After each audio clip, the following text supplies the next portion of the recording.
Hello student, मैं अर्चना सिंह एक बार फिर से जोगटा एकेडमी के यूट्यूब चैनल पर आप सबका हार्दिक स्वागत करती हूँ। आप जानते ही हैं कि जोगटा एकेडमी ने हिंदी की सीरीज़ चलाई हुई है और इस सीरीज़ में हम काफ़ी टॉपिक जो हैं वो कवर कर चुके हैं। आप समझिए कि अब इस सीरीज़ के हम अंतिम पड़ाव पर हैं। आज का हमारा जो विषय रहेगा वो रहेगा पत्र लेखन। और पत्र लेखन के लिए हमारे पास काफ़ी इंक्वायरी भी आई थी, हमें मैसेज भी आए थे कि मैम पत्र पढ़ाइए। तो आज हम उसी विषय पर यहाँ बातचीत करेंगे, आपको समझाएंगे, बताएंगे और पढ़ाएंगे। और अपनी वीडियो शुरू करने से पहले एक बात आपको और बताना चाहेंगे कि हमने एक वीडियो में आपको बताया था कि जोगटा एकेडमी ने एक हिंदी की पुस्तक भी प्रकाशित करने की सोची है और वो पुस्तक अब लगभग बिल्कुल तैयार है। बहुत जल्द वो मार्केट में आपको मिल जाएगी।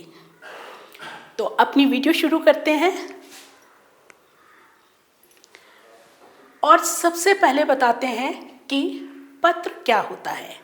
भाई, पत्र जो है वो आप कक्षा 1 से लिखना शुरू कर चुके हैं, लिखते भी रहे हैं। हम आपको इस वीडियो में ये भी बताएंगे कि पत्र होता क्या है, अच्छे पत्र को हम किस प्रकार लिख सकते हैं, पत्रों के प्रकार कितने हैं और उनमें हमें कौन कौन सी ऐसी सावधानी रखनी चाहिए जिनसे हमारा पत्र जो है वो बहुत ही अच्छा बने और बढ़िया बने।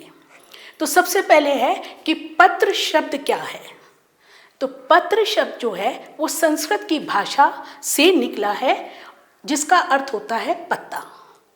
अब पत्ते की बात यहाँ क्यों आई कि बच्चों, जब हमारे पास कागज नहीं थे तो हम एक दूसरे के पास जब अपना संदेश भेजते थे तो वो पत्ते के ऊपर लिखकर भेजते थे, इसलिए हमने इसका नाम पत्र रखा। और वहीं से ये शब्द जो है चला आ रहा है, वहीं से पत्र शब्द आ रहा है और हम उसका आज भी इस्तेमाल कर रहे हैं। अब है कि पत्र होता क्या है। तो किसी कागज पर लिखे संदेश को हम पत्र कहते हैं। संदेश हम बहुत तरीके से भेज सकते हैं, खासकर आज के समय में। आज हमारे पास संदेश, सूचना या कोई हालचाल या कोई समाचार भेजना, उसके लिए बहुत सारे माध्यम हैं। आप जानते हैं, मोबाइल है हमारे पास, ईमेल है और व्हाट्सएप है। आप 1 सेकंड में लिखते हैं और 1 सेकंड में वो जिसको आप लिख रहे हैं संदेश वहाँ पहुँच जाता है। लेकिन पत्र की बात यहाँ पर हो रही है। तो पत्र जो है वो कागज पर लिखे संदेश को कहते हैं। कागज के माध्यम से समाचारों का आदान प्रदान करना ही पत्र लेखन कहलाता है।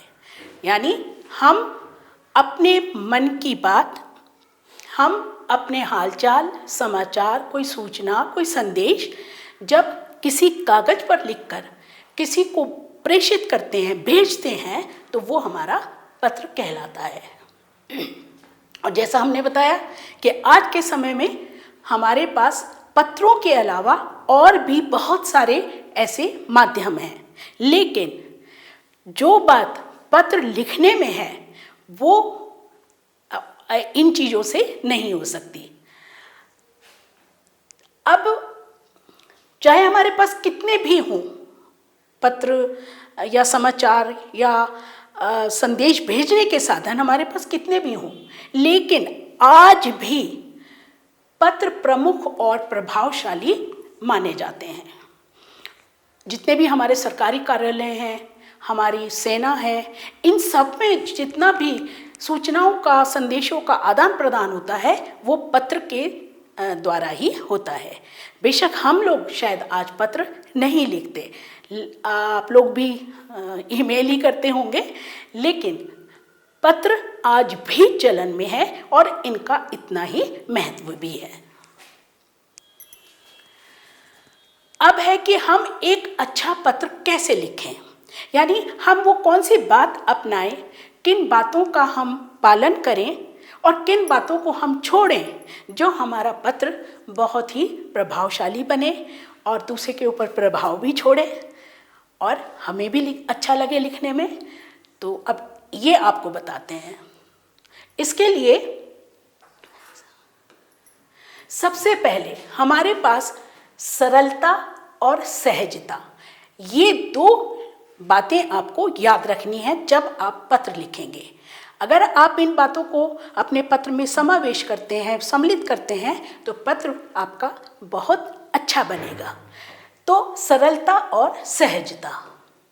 अब सबसे पहला हमारा ये, अब क्या है सरलता और सहजता? क्या है कि पत्र जो है उसमें कठिन भाषा नहीं होनी चाहिए और कठिन शब्द भी नहीं होने चाहिए। बिल्कुल आप जिस तरह से हम बातचीत करते हैं या जिस तरह से हम बोलते हैं या जो शब्द प्रचलन में हैं उनका ही प्रयोग करना चाहिए। हम अगर ये सोचें कि हम बहुत कठिन कठिन शब्द लिख दें, बड़े जटिल वाक्य बना दें और हमारा पत्र अच्छा बनेगा, नहीं, ऐसा नहीं होता है। क्यों? क्योंकि फिर जो पत्र लिखने का उद्देश्य है वो खत्म हो जाता है। अब मान लीजिए आपने बहुत जटिल शब्द लिख दिए, बड़े कठिन शब्द लिख दिए।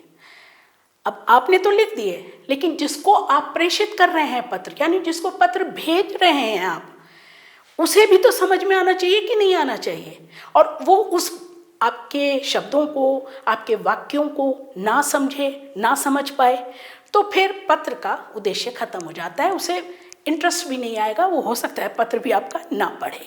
तो हमें क्या ध्यान रखना है कि सरल और सहज भाषा में ही पत्रों को लिखना है।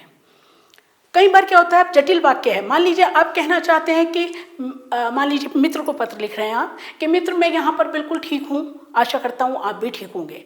अब आप इसको घुमा फिरा के लिखें कि मित्र आशा करता हूँ आप भी बिल्कुल सही होंगे, मैं भी यहाँ पे बिल्कुल सही हूँ, या मैं भी यहाँ पे ठीक हूँ। अगर आपने उसका वाक्य का जो है वो जटिलता उसको बना दिया, उसको कठिन भाषा में लिख दिया, तो फिर पत्र जो है वो अपना प्रभाव नहीं छोड़ता। तो ध्यान रखें हम कि कठिन शब्द ना हो, जटिल वाक्य ना हो, सीधे सीधे वाक्य हों और छोटे वाक्य हों। अपनी बात को हम छोटे वाक्यों में भी कह सकते हैं, जरूरी नहीं है हम एक ही वाक्य को बहुत लंबा करें या हम एक ही वाक्य में और वाक्य जोड़ते जाएं, ऐसा ना करें। छोटे छोटे वाक्यों में भी हम अपनी बात को, अपने संदेश को स्पष्ट कर सकते हैं। दूसरा हमारा है क्रमबद्धता। क्रमबद्धता का मतलब होता है कि जो बात पहले लिखनी है वो आप पहले ही लिखें। पत्र जो है वो क्रम से लिखे जाएं। जैसे मान लीजिए विषय वस्तु आपकी बाद में आती है तो उसे बाद में लिखें। आपका अभिवादन पहले आता है तो उसे पहले लिखें। अब मान लीजिए अपनी सारी बात आपने लिख दी और बीच में लिख दिया कि मान लो दादाजी को पत्र आप लिख रहे हैं कि दादाजी प्रणाम, तो ये क्रम जो है वो बिगड़ गया है। क्रम बिगड़ जाने पर भी पत्र जो है वो अपना प्रभाव खत्म कर देता है। तो आपको क्रमबद्धता का भी बहुत ज़्यादा ध्यान रखना है ताकि हमारा पत्र अच्छा बने। तीसरा है प्रभावशाली शैली। अब प्रभावशाली शैली क्या होगी भाई? जो पत्र लिख रहा है, ऑब्वियसली नेचुरल बात है ये, वो पढ़ा लिखा होगा। जिसे पत्र लिखा जा रहा है वो भी पढ़ा लिखा होगा। आपको जब भाषा पढ़ाई थी तो हमने बताया था कि पत्र जो है वो लिखित माध्यम का, लिखित जो भाषा है उसका एक उदाहरण होता है, दिया था इसका हमने आपको अपनी पहली वीडियो में। तो इसके लिए हमें क्या करना है कि अच्छी भाषा का प्रयोग करना है, अच्छे शब्दों का चयन करना है। अच्छे शब्द मतलब कठिन नहीं होने चाहिए वो शब्द, लेकिन अच्छे शब्द हो। उस पत्र में कोई ऐसा शब्द ना इस्तेमाल करें हम जिससे पढ़कर जो प्रापक है, यानी जिसको पत्र हम भेज रहे हैं, उस शब्द को पढ़ के वो कोई और ही मतलब निकाल ले, ऐसा ना हो। ठीक है। और हमारा वाक्य विन्यास बिल्कुल सही होना चाहिए। जैसे बताया ना, छोटे वाक्य हों तो भी पत्र हमारा प्रभावशाली बन सकता है। तो वाक्य विन्यास बिल्कुल सही होना चाहिए, शब्दों का चयन बिल्कुल होना चाहिए और भाषा बिल्कुल अच्छी होनी चाहिए। वर्तनी वगैरह का भी ध्यान रखना चाहिए, या मात्राएं। फिर है हमारा संक्षिप्तता। पत्र जो है वो बहुत अधिक लंबा नहीं होना चाहिए। इससे क्या होता है कि जिसको हम पत्र लिख रहे हैं वो उसे पढ़कर बोर हो सकता है, उस पर समय का अभाव हो, ठीक है, वो सोचे मैं बाद में पढ़ लूँगा, बड़ा लंबा पत्र है, ये नहीं होना चाहिए। और पत्र इतना भी छोटा ना हो कि जो बात आप कहना चाहते हैं उसे ही स्पष्ट ना कर पाएँ। तो बैलेंस करके संतुलन बना के चलना है, ना पत्र बहुत ज़्यादा लंबा हो ना पत्र बहुत ज़्यादा छोटा हो, यानी जो अनावश्यक विस्तार है पत्र का वो नहीं होना चाहिए। बात स्पष्ट होनी चाहिए, जो आप संदेश देना चाहते हैं, जो आप सूचना देना चाहते हैं वो बिल्कुल स्पष्ट होनी चाहिए। फिर है आपका विनम्रता और शिष्टता। अब इसमें पत्र में भाषा जैसे हमने बताया कि अच्छी होनी चाहिए, वाक्य विन्यास अच्छा होना चाहिए, अच्छे शब्दों का चयन होना चाहिए, उसके अतिरिक्त भाषा में शिष्टता भी होनी चाहिए। आप जो लिख रहे हैं वो शिष्ट तरीके से लिखा जाना चाहिए। कई बार क्या होता है कि हम नाराज़ होते हैं और तब हम पत्र लिखते हैं।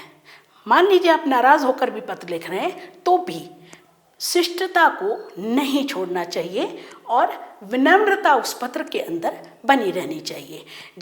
अगर आप ऐसा करते हैं तो पढ़ने वाले को भी बहुत अच्छा लगेगा, आनंद भी आएगा और पत्र भी आपका प्रभावशाली बनेगा। तो नाराज़गी है वो भी हम शिष्ट तरीके से अपनी उस पत्र में लिख सकते हैं, मतलब कटाक्ष ना करें, ताने वाने ना दें जैसे। और सबसे बड़ी बात कि पत्र जो है वो अधूरा नहीं होना चाहिए। पत्रों के जितने भी अंग हैं वो आपके पत्र में शामिल होने चाहिए। अभी आपको पढ़ाएंगे पत्रों के कितने अंग होते हैं, तो सभी बातें उसके अंदर आनी चाहिए। अभिवादन लिखना है तो वो भी लिखना है, अगर आपको संबोधन करना है तो वो भी लिखना है, यानी जो भी पत्र के अंग हैं, जितने भी हम जिस तरीके से भी हम पत्र लिख सकते हैं वो सब बातें उसके अंदर शामिल होनी चाहिए और पत्र अधूरा नहीं होना चाहिए। हमने देखा है, अपने अनुभव के आधार पे हम आपको बता रहे हैं कि बच्चे पत्र लिखते हैं, विषय वस्तु बहुत अच्छी लिख लेते हैं और फिर पत्र को छोड़ देते हैं, यानी पत्र का अंत भी जरूर होना चाहिए। और एक और अच्छी सी बात है, अगर वो उसको आप अपने पत्र में शामिल करेंगे तो भी आपका पत्र बहुत प्रभावशाली बनेगा। पत्र कटा फटा नहीं होना चाहिए। मतलब क्या होता है कि बच्चे लिखते हैं फिर काट देते हैं, फिर लिखते हैं फिर काट देते हैं, तो वो नहीं होना चाहिए। इसके लिए क्या करना है आपको कि आपको पहले सोचना है कि मुझे क्या लिखना है और फिर लिखना है। आमतौर पर स्टूडेंट्स क्या करते हैं, पहले लिख लेते हैं और फिर सोचते हैं कि अरे ये तो गलत हो गया, इसको काट दें और हम दोबारा से लिखें। तो अगर आप पत्र लिखते समय शब्दों को काट रहे हैं बार बार या पंक्तियों को बार बार काट रहे हैं तो फिर पत्र आपका प्रभावशाली नहीं बनता। यहाँ हमने लिखा भी है कि कटा फटा पत्र नहीं होना चाहिए। तो कटा फटा से मतलब शब्दों से है कि लिखकर शब्दों को बार बार नहीं काटना चाहिए। तो पहले सोच लें कि मुझे क्या लिखना है, मुझे अपना वाक्य किस तरह से बनाना है, मुझे कौन सी बात पहले लिखनी है, कौन सी बात बाद में लिखनी है, उसके बाद आप लिखें। ठीक है, आमतौर पर कैसे होता है अभी बताया ना, स्टूडेंट क्या करते हैं, पहले लिख लेते हैं और फिर सोचते हैं।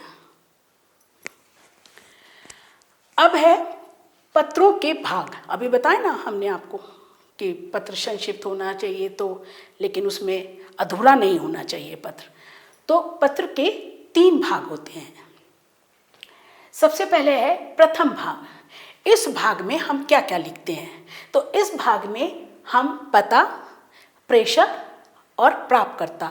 प्रेषक कहते हैं जो पत्र को भेजता है, प्राप्तकर्ता जो पत्र को प्राप्त कर रहा है, दिन, दिनांक, संबोधन, अभिवादन आदि आते हैं। ये हमारा प्रथम भाग है, यानी यहाँ से हमारा पत्र आरंभ होता है। फिर है मध्य भाग। मध्य भाग जो है इसमें जो है वो पत्र का उद्देश्य और विषय वस्तु और जो भी आप संदेश देना चाहते हैं, आप समाचार देना चाहते हैं, हालचाल बताना चाहते हैं, सूचना देना चाहते हैं, वो सभी हमारे इस मध्य भाग में आती है। तीसरा हमारा है अंतिम भाग। अंतिम भाग जो है इसमें पत्र को समाप्त किया जाता है। ये भी महत्वपूर्ण अंग है इसका। बताया ना, बच्चे छोड़ देते हैं, विषय वस्तु लिख के छोड़ देते हैं, उसका अंत नहीं करते पत्र का, तो आपका पत्र जो है वो बिगड़ जाता है, खराब हो जाता है। तो पत्र समाप्त किया जाता है, इसमें भेजने वाले का नाम, पता और जो उसका दूरभाष है यानी टेलीफोन नंबर है वो लिखा जाता है। आजकल तो सभी के पास टेलीफोन है, मोबाइल है, तो वो नंबर लिखे जाते हैं अंत में बिल्कुल, और फिर पत्र हमारा समाप्त हो जाता है। इसके अतिरिक्त अगर हम औपचारिक पत्र लिख रहे हैं तो फिर आभार, धन्यवाद आदि भी लिखा जाता है। तो हम आभार और धन्यवाद पर आकर अपने पत्र को समाप्त करते हैं। अब है हमारे पास पत्रों के प्रकार। तो मुख्य रूप से पत्र जो हैं वो दो प्रकार के होते हैं, एक होते हैं औपचारिक और एक अनौपचारिक। बाकी जितने भी पत्र हैं, आप विभिन्न विषयों पर लिखते हैं पत्र, कौन सा विषय कहाँ से आ जाता है ये आपके पाठ्यक्रम में निश्चित नहीं होता, तो जितने भी पत्र हैं वो सब इन्हीं के अंतर्गत आते हैं। तो मुख्य रूप से हमारे पास दो प्रकार के पत्र हैं, औपचारिक पत्र और अनौपचारिक। हम आपको एक एक करके बताएंगे। अब हम आपको बता रहे हैं औपचारिक पत्र वो क्या होते हैं, उनके लिखने का क्या तरीका होता है। तो औपचारिक पत्र होते क्या हैं? वे पत्र जो व्यवसाय, व्यापार, प्रार्थना हेतु, आवेदन हेतु किसी सरकारी विभाग के किसी अधिकारी को और आपके जो प्रधानाचार्य होते हैं, किसी संस्था के निदेशक होते हैं, उन सबको और संपादक को भी ये पत्र लिखे जाते हैं। यानी ये जो पत्र होते हैं ये वो पत्र होते हैं जिनमें लिखने वाले का यानी प्रेषक का, प्रापक यानी जो जिसे हम पत्र लिख रहे हैं, उनका कोई आपस में व्यक्तिगत संबंध नहीं होता। औपचारिक होते हैं ये। वैसे औपचारिक शब्द को अगर बताएं तो इसलिए उपचार शब्द में इक लगकर प्रत्यय बना है, मतलब हमारे पास उपचार शब्द है, उसमें इक हमने प्रत्यय लगाया, हमारा औपचारिक बना। और इसका अर्थ क्या होता है औपचारिक का, कि केवल दिखाने और नियम के पालन हेतु, यानी सिर्फ लिखने के लिए हम पत्र लिखते हैं, क्योंकि हमारा जिसको हम पत्र लिख रहे हैं उससे हमारा निजी संबंध, व्यक्तिगत संबंध नहीं होता। अब इसके अंतर्गत कौन कौन से पत्र आते हैं, यानी औपचारिक पत्र के अंतर्गत कौन कौन से पत्र जो हैं वो आते हैं। तो प्रार्थना पत्र और आवेदन पत्र सबसे पहले प्रकार के जो पत्र हैं जो औपचारिक पत्र के अंतर्गत आते हैं वो हैं प्रार्थना पत्र और आवेदन पत्र। इन पत्रों में निवेदन या प्रार्थना की जाती है और ये प्रार्थना पत्र कहलाते हैं। जैसे आप अपने प्रधानाचार्य को अब तक लिखते रहे हैं कि जी मेरी फीस माफ़ कर दीजिए, छात्रवृत्ति प्रदान कर दीजिए, या फिर मेरा जुर्माना माफ़ कर दीजिए, है ना, इस तरह के जो पत्र होते हैं। और ये पत्र जो हैं अवकाश के 4 दिन के लिए मुझे अवकाश दे दीजिए, अवकाश, सुधार और आवेदन के लिए लिखे जाते हैं। आवेदन यानी आपने किसी संस्था के में प्रवेश लेना है, आपने एक विद्यालय छोड़कर दूसरा विद्यालय आपने वहाँ पर प्रवेश लेना है, आप किसी संस्थान में जाकर प्रवेश ले रहे हैं, किसी यूनिवर्सिटी में जाकर प्रवेश ले रहे हैं, तब आपको ये आवेदन पत्र, या आप कई बार नौकरी के लिए भी पत्र लिखते हैं तो वो भी आवेदन पत्र के अंतर्गत ही आ जाता है। दूसरे प्रकार का हमारा है कार्यालय पत्र। कार्यालयों के लिए लिखे जाने वाले पत्र या कार्यालयों के लिए प्रयोग किए जाने वाले पत्र जो हैं वो कार्यालयी पत्र कहलाते हैं। आप किसी भी विभाग को लिखिए, मान लीजिए बिजली विभाग को लिख रहे हैं, ठीक है, सचिवालय में लिख रहे हैं, आप पुलिस में लिख रहे हैं, पुलिस विभाग को, आप जल विभाग को लिख रहे हैं, तो ये सब जो पत्र हैं वो कार्यालय पत्र आ जाते हैं। ये पत्र किसी सरकारी कार्यालय के अधिकारी को लिखे जाते हैं। फिर है हमारा संपादकीय पत्र। ये किसी समाचार पत्र या पत्रिका का जो संपादक होता है उसको लिखे जाते हैं। ये संबोधित तो किए जाते हैं संपादक को, लेकिन इनकी जो विषय वस्तु होती है वो होती है सामान्य जो जन है उनसे संबंधित। ये पत्र जो हैं ये शिकायत, समस्या, सुझाव, निवेदन आदि के लिए लिखे जाते हैं। यानी आपने अगर संपादक को पत्र लिखना है तो जो संबोधित आप करेंगे वो संपादक को करेंगे, लेकिन उसमें जो विषय होगा, जो आप उसमें सूचना दे रहे हैं या जानकारी दे रहे हैं या जो आपकी विषय वस्तु है वो जन सामान्य से संबंधित होती है।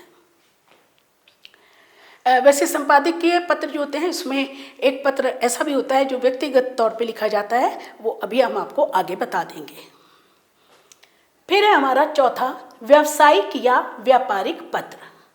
तो जो पत्र सामान खरीदने, बेचने, रुपयों के लेन देन में, भुगतान करने में, भुगतान ना आने पर लिखने पर कि भुगतान आपका नहीं हुआ है, पेमेंट आपका नहीं हुआ है और फिर आप उसको पत्र लिख रहे हैं, तो ये इसके अंतर्गत आते हैं। आपको कोई वस्तु मंगानी है, आपको किसी से पैसे लेने हैं, आपको अपना व्यापार बढ़ाना है, तो इन सब के लिए ये पत्र जो हैं वो लिखे जाते हैं। और किसको लिखे जाते हैं ये पत्र? ये पत्र लिखे जाते हैं दुकानदारों को, व्यापारी, प्रकाशक, कंपनी आदि को ये पत्र लिखे जाते हैं। तो इस प्रकार 4 तरह के पत्र हमारे पास औपचारिक पत्र के अंतर्गत होते हैं। अब है कि औपचारिक पत्र की लिखने की क्या विधि है, किस तरीके से हम लिखें, क्योंकि जब इनको हमने बांटा है औपचारिक में और अनौपचारिक में, तो लिखने का तरीका भी इनका अलग अलग होगा। तो अब हम आपको बता रहे हैं कि जो हमारे औपचारिक पत्र हैं उनको हम किस प्रकार लिखते हैं, उनकी विधि क्या है। तो सबसे पहले ऊपर बाईं ओर, यानी मान लीजिए ये हमारा कागज है, यहाँ आप पत्र लिख रहे हैं, ये हमारा बायां हाथ यानी लेफ्ट हैंड है, तो यहाँ पर सबसे ऊपर बाईं ओर भेजने वाले का पता, भेजने वाला यानी प्रेषक। कुछ पत्र ऐसे भी होते हैं जिनमें प्रेषक का पता लिखने की आवश्यकता नहीं होती, तो उसमें सीधे प्रापक का ही पता लिख देते हैं। इस पते के नीचे दिन और दिनांक, तारीख और दिन, उसके नीचे सेवा में, ये देखिए ये शब्द है, ये यहाँ से हम अपना पत्र आरंभ करते हैं। सेवा में लिखकर हम अपने पत्र को आरंभ करते हैं। उसके नीचे जिसे पत्र लिखा जा रहा है उसका पद, कार्यालय या विभाग, आप किसी ऑफिस में लिख रहे हैं या किसी डिपार्टमेंट में लिख रहे हैं, विभाग में लिख रहे हैं, उनका नाम लिखा जाता है। इसके नीचे विषय, ये विषय, इसका अलग से लिखते हैं, यानी विषय शीर्षक लिखकर पत्र किस संदर्भ में लिखा जा रहा है वो लिखते हैं। अभी आपको बता देंगे हम लिख के, पहले ये सारी बातें बता देते हैं, फिर लिखकर भी आपको बता देंगे। यानी ये जो हमारे औपचारिक पत्र होते हैं इनमें विषय जो है वो अलग से इंगित किया जाता है, यानी अलग से लिखा जाता है। विषय वस्तु को आरंभ करने से पहले अलग से लिखते हैं और हेडिंग क्या देते हैं? विषय। उसके बाद बाईं ओर ही पत्र प्राप्त करने वाले, जिसे हम पत्र लिख रहे हैं, के लिए संबोधन किया जाता है। अब जो हमारे औपचारिक पत्र हैं इनके लिए गिने चुने संबोधन हमारे पास हैं, जैसे महोदय, महोदया, अगर स्त्री है कोई, मान्यवर, इस तरह से हम इनको संबोधन में लिख देते हैं। और संबोधन के बाद अल्प विराम भी लगाते हैं। विषय वस्तु का उल्लेख जब हम कर देंगे तो इसमें अभिवादन तो हम लिखते नहीं हैं, क्योंकि हमारा उससे निजी संबंध नहीं होता जिसको हम पत्र लिख रहे हैं औपचारिक पत्र लिखते समय। तो फिर हम क्या करते हैं, जब हम उसको संबोधित कर देते हैं महोदय, महोदया, मान्यवर, जो भी हमें करना है लिखना है, जब हम वो लिख लेते हैं, अल्पविराम लगाते हैं, तो उसके नीचे से हम अपनी विषय वस्तु आरंभ करते हैं। और कैसे करते हैं? ज़्यादातर सविनय निवेदन यह है, इस तरह से हम इसे आरंभ करते हैं। विषय वस्तु में हम क्या उल्लेख करेंगे, यानी क्या लिखेंगे? जो हमारी मांग है, जिस विषय पर हम लिख रहे हैं, जिसके बारे में हम प्रार्थना कर रहे हैं, जो हम चाहते हैं वही हमारी विषय वस्तु होती है, तो वो लिख देते हैं। और ये जो विषय वस्तु होती है यही हमारे पत्र का मुख्य भाग होता है, क्योंकि इसी में हम सब कुछ लिख रहे हैं कि हमें क्या चाहिए, हमने ये पत्र आपको क्यों लिखा है और हमारा उद्देश्य क्या है, हम आपको क्या बताना चाह रहे हैं, हम आपको क्या सूचना देना चाह रहे हैं, हम आपसे क्या मांग कर रहे हैं, इसी के अंतर्गत सब कुछ लिखा जाता है। इसलिए विषय वस्तु को हम अलग अलग अनुच्छेदों में भी लिखते हैं। मान लीजिए एक में आपने अपनी समस्या बता दी, दूसरे में आपने उसका ये लिखा कि जी मुझे ये चाहिए, मेरी समस्या इस तरह से हल कर दीजिए, है ना, तो अनुच्छेद में लिखते हैं। पत्र के अंतिम भाग में, अंतिम भाग जरूरी होता है, वो भी लिखना होता है, उसमें हम आभार, धन्यवाद लिखकर पत्र का अंत करते हैं। और अंत में जब आपने धन्यवाद कर दिया, आपने आभार भी व्यक्त कर दिया, है ना, उसके बाद जो लिखने वाला है उसका नाम, उसका पता, उसका टेलीफोन नंबर यानी दूरभाष नंबर, ये सब लिखा जाता है। और अगर आवश्यक हो तो आप उसमें हस्ताक्षर भी करते हैं। मान लीजिए आप चेक बुक मंगवा रहे हैं किसी बैंक से, तो वहाँ पर आपको हस्ताक्षर भी करने पड़ेंगे, क्योंकि वहाँ पे ज़रूरत है। तो जहाँ आवश्यकता होती है वहाँ हस्ताक्षर भी किए जाते हैं। अब इसमें जब हम प्रधानाचार्य को पत्र लिखते हैं तो थोड़ा सा हमें यहाँ पे परिवर्तन करना होता है। यदि पत्र छात्र द्वारा लिखा जाता है तो प्रेषक का पता लिखने की आवश्यकता नहीं है। हमने पहले आपको बताया कि कुछ ऐसे भी पत्र होते हैं जिनमें प्रेषक का पत्र लिखने की आवश्यकता नहीं होती। तो छात्र अगर अपने प्रधानाचार्य को पत्र लिख रहा है तो उसमें प्रेषक यानी कौन लिख रहा है इसकी आवश्यकता नहीं होती। सीधा सेवा में प्रधानाचार्य करके आप पत्र को आरंभ कर देंगे। और अंत में, अब ये तो पता होना चाहिए ना प्रधानाचार्य को कि कौन पत्र लिख रहा है मुझे, है ना, तो अंत में छात्र का नाम, कक्षा, उसका अनुभाग, उसका संकाय और उसका अनुक्रमांक। अनुक्रमांक यानी रोल नंबर। अनुभाग सेक्शन, मान लीजिए कोई 12वीं क्लास का बच्चा लिख रहा है तो स्कूल में बहुत सारे सेक्शन होते हैं, तो आप उस समय लिखेंगे कि ब या अ, इस तरह से। और संकाय, संकाय यानी स्ट्रीम आपकी, आप साइंस स्टूडेंट हैं, आप कला के विद्यार्थी हैं या फिर आप कॉमर्स वाले हैं, है ना, तो ये संकाय, ठीक है। ये लिखकर हम अपना पत्र समाप्त कर देते हैं। अब हमने यहाँ पर ये एक आपको प्रारूप बनाकर दिखाया है कि कैसे औपचारिक जो पत्र हमारे होते हैं उनको हम कैसे लिखते हैं। हमने यहाँ पर सिर्फ ये प्रारूप बनाया है, विषय वस्तु वगैरह लिखी नहीं है।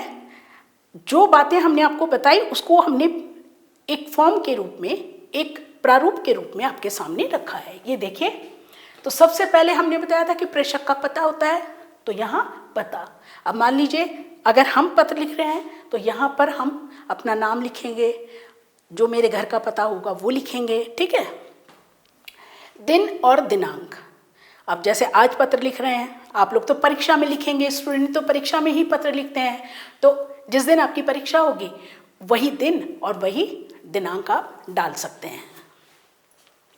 सेवा में करके हम अपना पत्र को आरंभ करेंगे। अब अधिकारी का पद, यानी मान लीजिए आप जल विभाग में लिख रहे हैं तो किसको लिखेंगे? अभियंता को लिखेंगे, इंजीनियर को, है ना। तो यहाँ पर मान लीजिए अब बिजली बोर्ड में लिख रहे हैं तो जो वहाँ का प्रबंधक होगा उसको लिखेंगे। तो पद यानी आप संस्थान के जो निदेशक हैं उसे लिख रहे हैं, कि आप किसी इंजीनियर को लिख रहे हैं, स्वास्थ्य अधिकारी को लिख रहे हैं, ये सब क्या है? पद हैं। कार्यालय का विभाग और संस्थान का नाम, संस्थान को लिख रहे हैं तो संस्थान का नाम लिखेंगे, कार्यालय में लिख रहे हैं तो कार्यालय का नाम लिखेंगे। अभी जैसे मान लीजिए बिजली बोर्ड में लिख रहे हैं तो क्या लिखेंगे? बिजली विभाग, ठीक है। अब विषय, ये देखिए, ये बात हम आपको खास बताना चाह रहे हैं। इस तरह से आप लिखेंगे विषय, और किस विषय पर आप पत्र लिख रहे हैं तो वो पत्र यहाँ पर लिखेंगे। मान लीजिए प्रधानाचार्य को पत्र लिख रहे हैं, ठीक है, 4 दिन की छुट्टी के लिए लिख रहे हैं, तो क्या लिखेंगे? यहाँ पर हमारा विषय लिखकर हम लिखेंगे 4 दिन के अवकाश हेतु। ये आपका क्या हो गया? विषय हो गया। यानी आप 4 दिन के अवकाश के संदर्भ में अपने प्रधानाचार्य को पत्र लिख रहे हैं। उसके बाद हम आरंभ करेंगे। मान्यवर, बताया आपको, महोदय, मान्यवर, इस तरह से हम संबोधन करेंगे। अब देखिए यहाँ पर कोई भी प्रणाम, नमस्कार, शुभ आशीर्वाद ऐसा कुछ नहीं लिखा, यानी अभिवादन इनमें नहीं लिखा जाता है। अब सविनय निवेदन यह है, ऐसे करके हम अपने पत्र को आरंभ करेंगे। और यहाँ पर जो भी आपको लिखना है, सूचना, जो भी समस्या, जो भी समाधान आप चाहते हैं, आपकी जो मांग है ना, वो सब हम लिख देंगे। यहाँ पर हमारी ये विषय वस्तु समाप्त हो जाएगी। उसके बाद पत्र का अंत करेंगे। तो पत्र की समाप्ति ये हमने लिखा है यहाँ पर, यानी अंत। तो इसमें हम धन्यवाद, आभार इनको प्रकट करेंगे कि मैं आपका सदैव आभारी रहूँगा, मैं आपको धन्यवाद देता हूँ, या कष्ट के लिए धन्यवाद, इस तरह से। और बाद में यहाँ पत्र लिखने वाले का नाम जो भी है, लेकिन जब आप परीक्षा में लिखेंगे तब आप अपना नाम नहीं लिखेंगे, तब नाम नहीं लिखा जाता है। ये तो वास्तव में अगर आप पत्र लिखेंगे तब आप अपना नाम लिखेंगे, तब आप क ख ग करके इस तरह से लिखेंगे। तो यहाँ पे नाम आप ऐसे लिख सकते हैं, जैसे ये देखिए, नाम क ख ग। तो जो आपका एग्जामिनर है वो समझ जाएगा कि स्टूडेंट को पता है कि यहाँ पर नाम आएगा। और फिर पता में भी आप क ख ग लिखकर छोड़ सकते हैं। और अंत में अपना दूरभाष नंबर। लेकिन वही बात है, जब आप अपनी परीक्षा में ये पत्र लिखेंगे तो दूरभाष नंबर लिख के नंबर नहीं लिखेंगे। मान लीजिए 9736, ये नंबर नहीं लिखेंगे, आप इस तरह से ऐसे कर सकते हैं। यानी हमारा जो उद्देश्य है परीक्षा में लिखने का, ये बताना है एग्जामिनर को कि हमें पता है यहाँ पर लास्ट में धन्यवाद, आभार आदि आएगा, यहाँ पे नाम आएगा, यहाँ पता, और यहाँ पर दूरभाष नंबर। आप इस तरह लिखकर छोड़ सकते हैं। क ख ग लिखकर आप पत्र को समाप्त कर सकते हैं। ये आपका पत्र बिल्कुल ठीक हो जाएगा। अब हमने यहाँ एक पत्र का, औपचारिक पत्र का एक प्रारूप लिखा है, एक छोटा सा पत्र लिखकर दिखाया है। वीडियो बहुत ज़्यादा लंबी हो जाती, विषय हमारे पास बहुत सारे हैं, सबके लिए बताना हमारे लिए भी संभव नहीं है, तो हमने यहाँ एक पत्र छोटा सा लिखा है। अब ये वो पत्र है जिसमें प्रेषक का पता ना लिखें तो हमारा पत्र बिल्कुल ठीक है। बताया था ना कि जो हमारे संपादक को पत्र होते हैं वो 2 तरीके से लिखे जाते हैं, एक जिसमें लिखना है जरूरी और एक जिसमें नहीं लिखना होता, यानी ना लिखें आप तो भी ठीक है। हमारा विषय है, हम इस विषय पर हमने ये पत्र लिखा है। अपनी रचना छपवाने हेतु संपादक को पत्र लिखिए। यानी आपने कोई कहानी लिखी, कोई लेख लिखा, कोई कविता लिखी, आप उसे किसी पत्रिका में छपवाना चाहते हैं तो संपादक को पत्र लिखेंगे। यहाँ पर इस तरह के पत्र में आपको अपना पता लिखने का आवश्यकता नहीं है, प्रेषक के पते की आवश्यकता नहीं है, इसलिए पत्र को हमने सीधा शुरू किया है। देखिए, सेवा में संपादक, किसको हम संबोधित कर रहे हैं? संपादक को।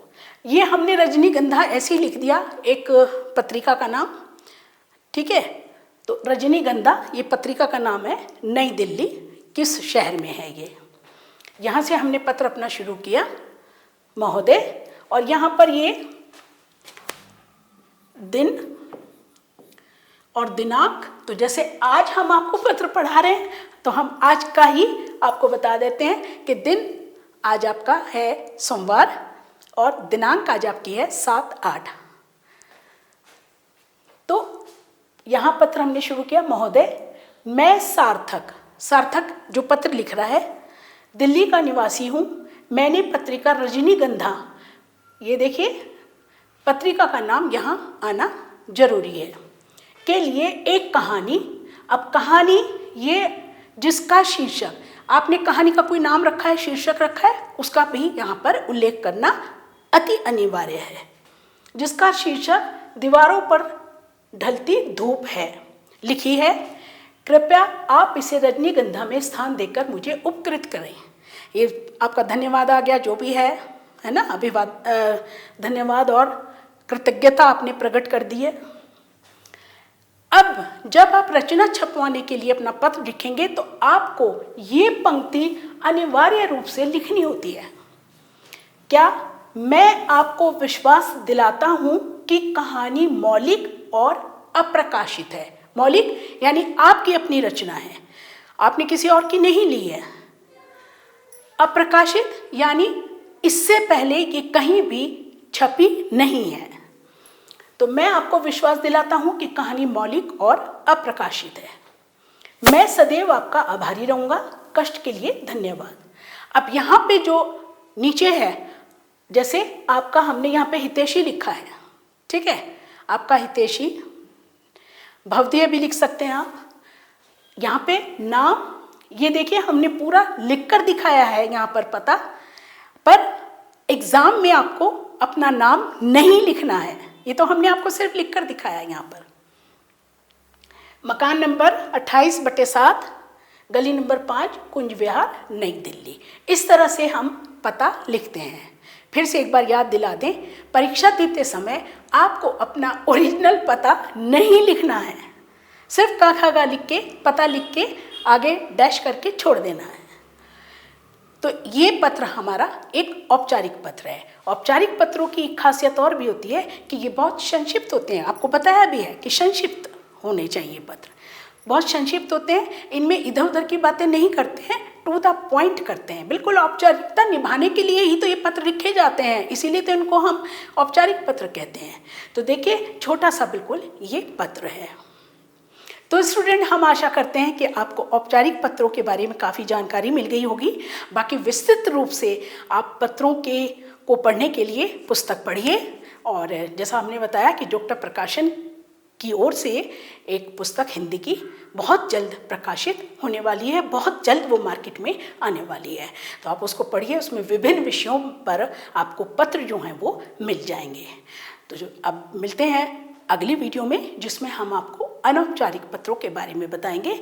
और जब तक हमारी दूसरी वीडियो आती है, तब तक के लिए अर्चना सिंह को दीजिए अनुमति। नमस्कार।